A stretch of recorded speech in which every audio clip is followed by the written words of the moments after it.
Jagermeister is an herbal liqueur from Germany. In this presentation, we will be tracing its history, from Nazi hunting lodges to British clubs, its production, from the herbal forests of Asia to a Utah liquor store, and culture, from medieval legend to American bros. This is the journey of Jagermeister, from barrel to bomb. For centuries, Saint Hubertus has been the patron saint of hunters. According to the legend, in his youth, Hubert was a wild and unrestrained hunter without responsibility towards the creatures that he hunted and captivated by the drive to kill. Even on the holy day of Sunday, he set off into the forest with his dogs and weapon, and cared little about the day of the Lord. Until one holy day, emerging from the dark woods, a large white deer carrying an illuminated cross between his antlers confronted him. From the moment of his vision, he devoted himself to the good works under the banner of the antlered stag. He died in 727 AD, and centuries later he was ventured as a patron saint. It is from this story's inspiration that the Jagermeister trademark derives. The name Jagermeister itself is German for master hunter, and incidentally, it is not made up. Even in Germany today, there is a position called Jagermeister, which is an employee of the district's hunting authorities who is responsible for the region's hunting regulations. The writing around the edge of the bottle's label comes from the first stanza of a 19th century poem by Oskar von Reisenthal, a German forester, hunter, and writer.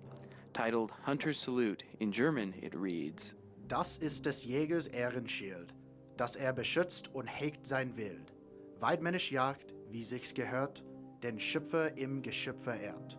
With the English translation reading as, This is the hunter's badge of glory, that he protect and tend his quarry.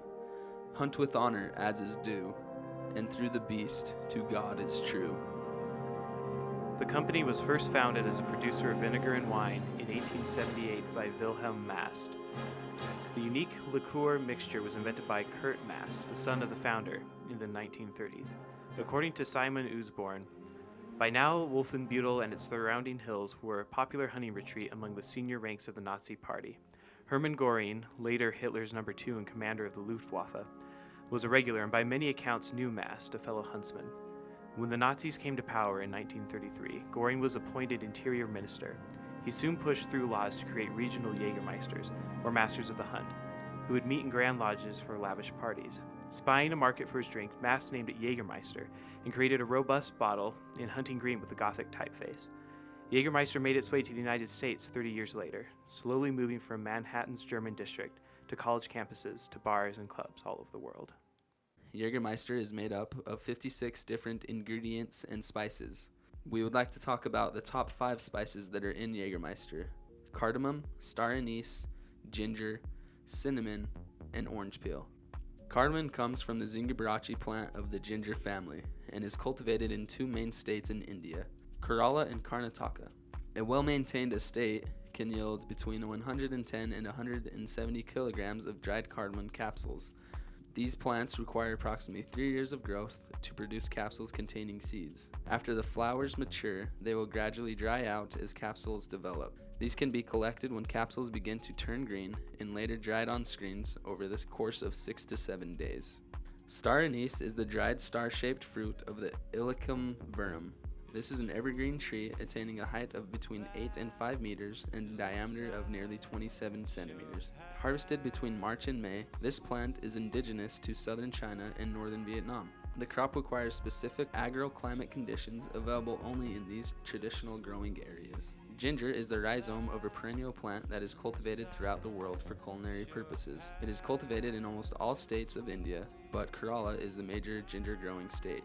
Ginger grows in warm and humid climates and is mainly cultivated in the tropics from sea level to an altitude above 1,500 meters above sea level. For successful cultivation of the crop, a moderate rainfall at the sowing time till the rhizomes sprout, fairly heavy and well-distributed showers during the growing period, and dry weather for about a month before the harvesting are necessary. Ginger thrives best in well-drained soils like sandy or clay loam, red loam, or lateritic loam. Cinnamon is the bark of a bushy evergreen tree that is mainly cultivated in Sri Lanka. Under natural conditions, the plant can grow up to 15 meters high. Cinnamon is gathered by cutting branches and scraping the rough outer skin off these branches. The inner bark is then removed to make into long rolls called quills. The quality of these quills is greatly influenced by the soil and other factors surrounding it. Oranges were originally cultivated in South Asia, and it is estimated that they first came out of India or Pakistan. In India, the biggest producer of oranges is the Maharashtra state. The production of these oranges is largely favored by dry, semi-arid to subtropical conditions. However, plants grow well under subtropical climate and can even withstand occasional light frosts. However, good results are not sure under cooler climates. All spice imports are subject to a 7% value-added tax and have to meet specific requirements of the EU Common Agricultural Policy, which includes regulations on which pesticides are used in the plants, labeling, and traceability. The maturation process starts by dividing the 56 ingredients into 4 equal related groups: spice, bitter, sweet, and citrus. They are then placed into open-top metal vats where they soak in an alcohol made from wheat or potato and water solution for 2 to 3 weeks to pull out the flavor of the ingredients. The 4 groups are then combined and the mixture rests in metal vats for an additional 2 to 3 weeks. The product produced at the end of the wait time is the base of Jagermeister at 52% alcohol by volume. The base is then filtered to remove sediment and is put into oak barrels to mature for 1 year. Oak wood has the optimum porosity to allow the alcohol mixture to mature to perfection. The base is then combined with neutral alcohol at 96% alcohol by volume, water, sugar, and caramel coloring. The new mixture is then forced through an ultra-fine filtration system, emerging as the finished product. Jagermeister is then bottled, sealed, labeled, packed, and wrapped on pallets through a fully automated system. There are a total of 383 quality assurance checks performed through the entire process. Thus, after 58 weeks, Wolfenbüttel gives birth to the nectar of the gods, Jagermeister.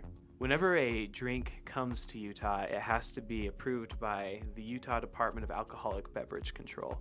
This centralized agency sells all of the hard liquor products and wine products in Utah. Beer is available at grocery stores, but if someone wants to get something like Jagermeister, they have to go to a state liquor store. In some ways, this is advantageous to producers because they only have one customer to deal with. They only have to sell their product to a single distributor, the state itself. In other ways, it can be disadvantageous if they don't meet the regulations, or if they're not approved by the state, then they aren't allowed in the state at all. Within Utah, about 85% of liquor in Utah is bought from a liquor store rather than a bar. Products are all shipped into a central location in Salt Lake City, and from there are shipped to local liquor stores throughout the state.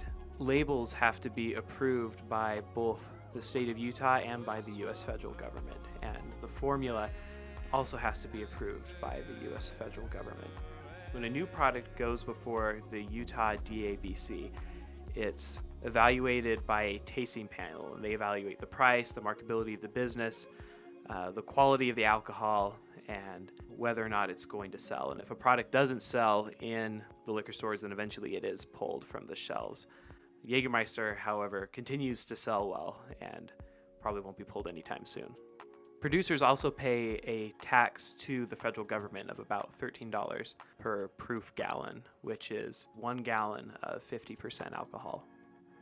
Producers as well have to pay the tax as soon as their product leaves their facility, and for foreign producers as soon as it enters the United States. Generally, Jagermeister does only little international mass advertising. Instead, the brand relies on trade promotions in bars or at other sporting events, and experimental marketing and sponsoring activities.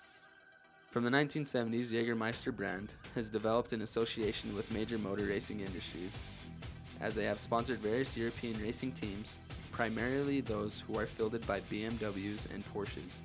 Jagermeister was also the first company to sponsor a football team in Europe. Jagermeister tries to develop global branding strategies that associate the brand to rock music in Europe, the US, and Australia. For example, in the United States, Jagermeister became popular through sponsoring the Jagermeister Music Tour, and associates itself with many heavy metal bands such as Metallica, Motley Crue, Pantera, Megadeth, and Slayer. In the US, Jagermeister also sponsors more than 160 rock bands. Jagermeister supplies the bands with giveaway items like posters, t-shirts, and hats. These items are branded with the Jagermeister logo and the name of the brand. Jagermeister also encourages the band to mention Jagermeister between its sets, enjoying a shot on stage, and hanging up a few banners or wearing a shirt. Jagermeister uses these marketing events to drive trials, and this year says it wants to educate drinkers on the perfect ice-cold shot, which it claims represents the biggest growth opportunity for the brand.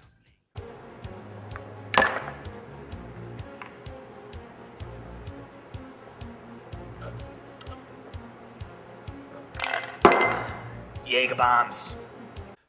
Cocktails featuring an energy drink mixed with some type of liquor or liqueur is a new phenomenon observed primarily among the younger demographic between the ages 18 and 25. One of the most popular cocktails of this type is the Jager Bomb. This alcoholic drink features one shot of Jagermeister dropped into a glass containing an energy drink, usually the renowned Red Bull brand. This drink has gained global precedence and is universally known as a Jager Bomb. However, it is also known as Turbo Jaeger, Jaeger Bull, Flying Stag, Battery Acid, and the Submarine. Serious? Jager bombs. You're That not is into them? disgusting. We made this drink called, I don't know if we say this, but we got these lad bombs, which Is are... it Guinness? No, And it's, you know, Jagermeister? like where you put Jaeger into the Red Bull? We do a shot of Jaeger into a double vodka Red Bull. And Oh my god, that sounds like the worst drink ever. The popularity of Jaeger bombs was not something that Jagermeister planned. The company believes that the cocktail's current popularity is a fad that will eventually pass, and wants the drink to remain popular after people stop drinking Jaeger bombs. In order to do this, the company has begun a new marketing strategy to encourage customers to drink Jaeger as a shot rather than as a bomb. The hope is to re-image the brand as more than just a party drink for college kids. According to Simon Usborne, as part of its response to the bomb explosion, it is investing millions in its first UK advertising campaign, targeted primarily at 25 to 34-year-olds. Billboards started to appear in November, and big budget TV ads are due later this year. The posters feature a large, chilled bottle alongside two frosted shot glasses set against star anise and cardamom pods suspended in ice. "Give it a shot," the slogan reads above the tagline. It runs deep.